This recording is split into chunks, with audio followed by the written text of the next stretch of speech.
everyone, it's Andy from Hobby Headquarters, and today I'm going to answer the question, what the heck happened to the Tamiya 35th scale Hellcat, the M18 Hellcat? And initially it was due out in about mid-December, we'll call it there, and actually Tamiya was expecting it in to their warehouses in November for it, but the world is what the world is right now, and it was delayed. In fact, we just found out, I just talked to the people over at Tamiya this morning, Tamiya USA now, and it's actually been delayed again. For some crazy reason, their full container, or two containers it may even be on this particular one, have been rerouted, and they didn't show up in LA. And now, I'm really sorry to say that it is not going to be here until March. Early March is what Tamiya is saying right now that it'll be here. Now, I know you're seeing them probably around the world pop up. I know my friends in Germany got them in December like they were supposed to. But here in the United States, everything for Tamiya goes through Tamiya USA, and they have not received them yet. But as soon as they do, they will go out immediately to everybody. So I know we're getting lots and lots of emails about that. Like, where's the M18? Where's the M18? And it's just completely out of everyone's hands. Even Tamiya, they have no control over it. It's sitting on a container to ship somewhere. So, also, another question we've been getting a lot of is about the border models 32nd scale Lancaster, that really cool state-of-the-art Lancaster. Now, I've gotten a bunch of emails because my friends over in Germany at MBK have received a sample copy of it. Some people think that the actual kit is out right now. It is not out right now. That was strictly just a sample. In fact, I also have a sample, but mine is held up right now somewhere in the mail. And I will be giving you guys a full run-through video on that beautiful, beautiful kit. It is absolutely gorgeous inside there. In the meantime, if you want to take a look over at Model Balkonig's website, they have it's in German, so if you don't understand German, but you can look at all the pretty pictures. They have a rundown of what that's going to be, but I hope to have mine in just a few days, and then I will show you. I mean, it's just this much plastic. It's just monstrous inside there. But according to Border, the production is completely done now. Now they're waiting on the final boxing and, you know, filling up all that other kind of stuff. So that is actually expected to probably ship, we're hoping, by the end of February. And then everything going the way it should with shipping, we should have it in early April.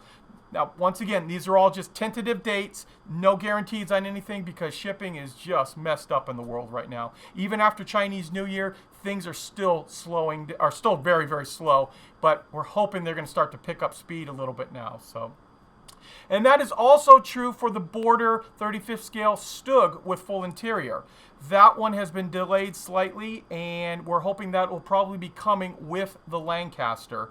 I know everybody's been anticipating that one. It's a great-looking kit, and I don't even have a sample copy yet, so they're not fully done with production on that. There was some new things that they wanted to add to it, so that we're hoping for early April as well. Some good news, for timing at least wise, the Das Werk 1/16 scale Panzer III is all finished up right now, and they're boxing that up as well. So that is still on schedule for a early April release.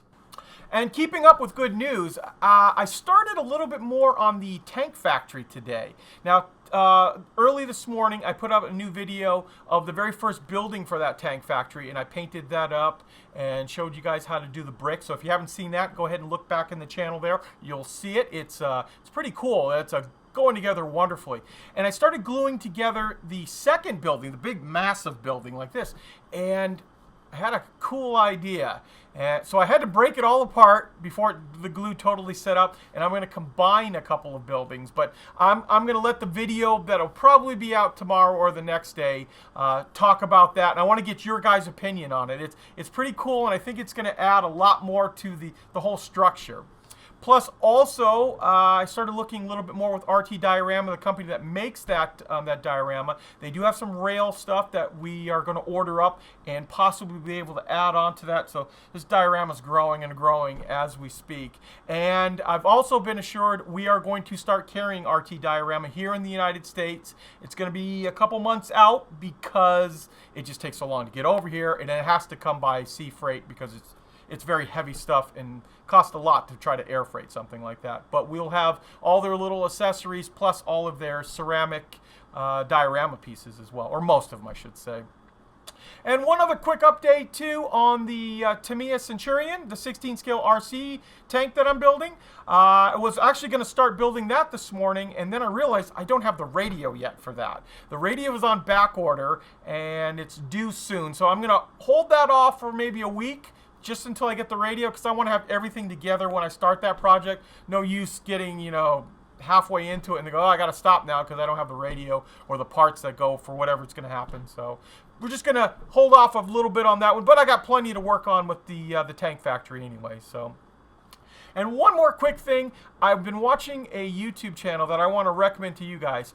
If you're into armor like I am, please go check out the YouTube channel, the Australian Armor and Artillery Museum. They are super cool. They're doing 1-to-1 scale stuff, and the guys there are rebuilding some World War II, a Stug 3, a Tiger, and a whole bunch of other vehicles. And it's a, I don't know if it's a new channel, but it's kind of a small channel right now, but they are doing some great work. And if you like watching them put together these tanks, you'll love this. They are tearing these things apart and rebuilding some of them to actually working condition. So I would definitely recommend this channel. I'm enjoying watching it when I'm building my my diorama or anything else I'm building. I kind of have that off and I'm watching that while I work on both. So there's a quick update on a bunch of model kits and a bunch of projects I'm working on. Sorry about the Hellcat, guys. It's just like I said, nothing else we can do about it right now, but it'll be here soon enough. So I want to take this opportunity to thank you as always for watching, and please stay tuned because we have many more videos coming.